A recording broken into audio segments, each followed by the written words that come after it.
Last night, Kerry and I got into this debate about, is this the pivot? Was Meta's earnings the pivot of this market, or is it not? In this video, I'm going to share with you our heated discussion about the pivot. Kerry and I have known each other for 53 years. He's my dad.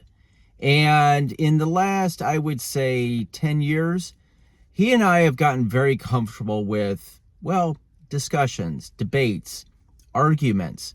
And at the end of the argument, we're always cool with each other. Well, last night was not any different. Actually, it was pretty darn passionate. And so I wanted to share with you, and he and I both felt it would be important to share our point of views. The debate was over Meta's earnings and its move yesterday of 23% higher. And what caused that?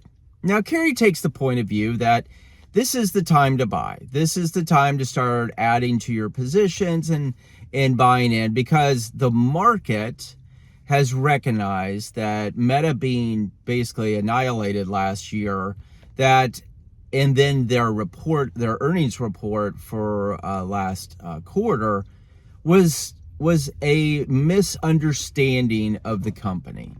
And the reason the market went up was because, well, people believed that, the market institutions believed that Meta was misunderstood and it's time to buy it, and this market's about to turn. Well, he and I come from different points of view, and a lot of this is fueled by the differences of age and how we look at markets. Kerry's about 78, I'm about 53. He's looking at the world from the point of view that, well, I'm looking at things that are going to change the world over the next 10 to 15 years.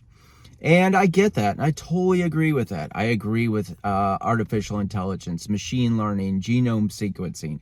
I believe in robotics. I believe we will not do things the same way as we do today.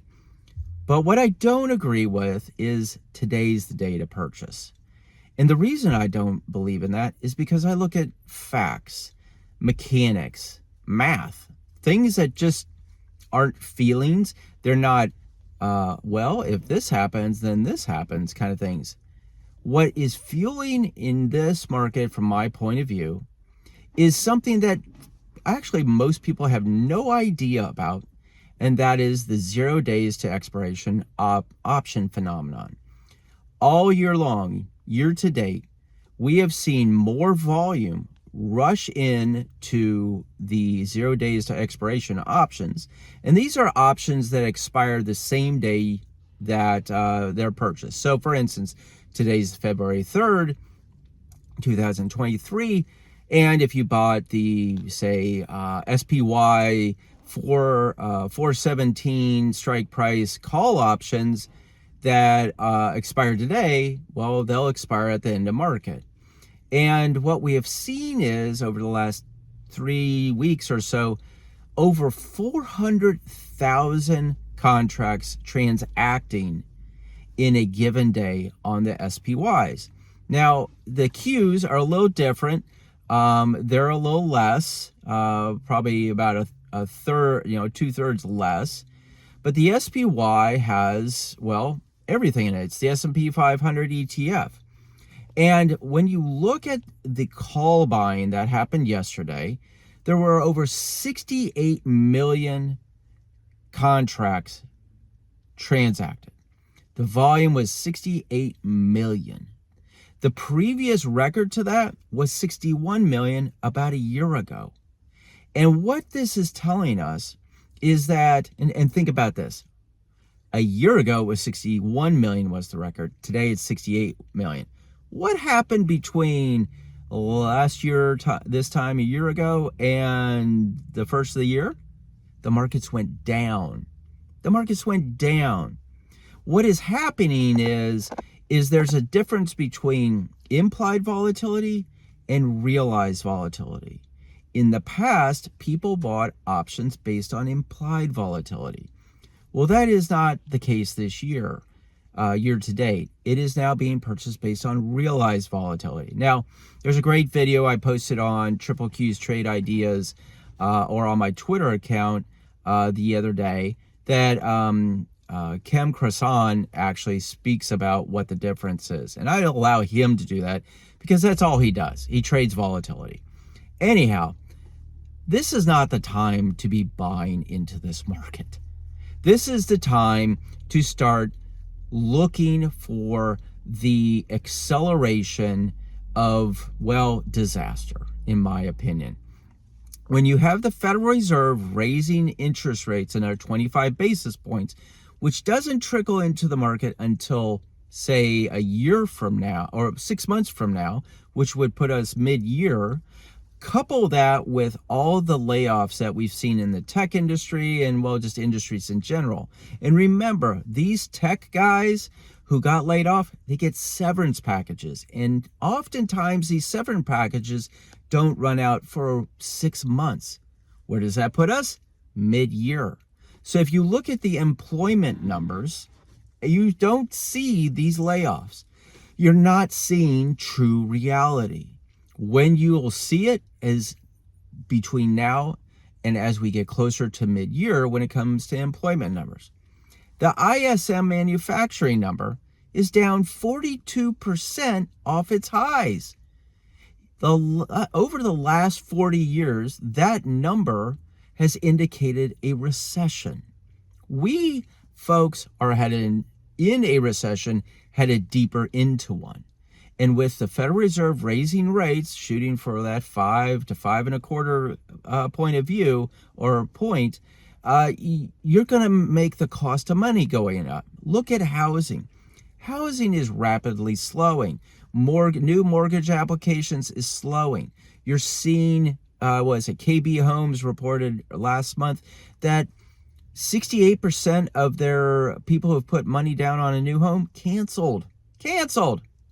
That doesn't happen because the economy is good. That doesn't happen because Meta did better. Did they do better? I don't think so. If you look over it from a year-over-year standpoint, things are not getting better. Last night, there were all of these 68 million call options were bought. To give you a reference point, on an average day last year, between calls and puts, purchased, both combined, was like 41 million. Yesterday was 68 million just in calls. Don't tell me this is the pivot. Don't tell me this is the bottom, because it isn't. It's not based on reality. It's based on institutions, hedge funds in particular, who have found a better way to make up for the massive losses they experienced last year. They have to make money because people are going to start withdrawing money. And hedge funds make money based on assets under management plus a portion of the profits. Well, they didn't have a portion of the profits. Ken Griffin did at Citadel. He made, $16 billion for his people? He made a ton of money. The point of all of this is quit fantasizing that the things are getting better. Quit fantasizing that, these companies will be around forever. Tupperware isn't, Kodak isn't, they're all gone. Everybody is living day to day. Everybody in the corporate world it's all about making money, earnings per share growth, revenue growth, dominating their sector growth. Those are the things that fundamentally keep a company in place. It isn't hope. It's not. So look at what is truly happening. The option market is exploding. And at some point, this manipulation that we have seen year to date will come to an end. And when it comes to an end, it will go south very fast. As I told Kerry, and sadly, when you start to see drug rates, anxiety drugs go through the roof and shortages, when you start to see massive foreclosures in your neighborhood, when you start to see people laying people off, in just regular jobs, not these tech jobs, when you start to see, sadly, the suicide rate go up, chances are we're close to a bottom. Go back to the financial crisis. Go back to the dot-com bubble. Go back to any deep, deep recession on the verge of depression. And you look at these numbers and they indicate a spike. They indicate a bottom. That is my point of view. Kerry has another point of view. I hope he does a video to justify his point of view. I challenge you, Kerry. Let's have this debate publicly. By the way, in the end, you could be right, I could be right, but always, always the markets are right. Live loud, be safe, and don't take it so seriously. Peace.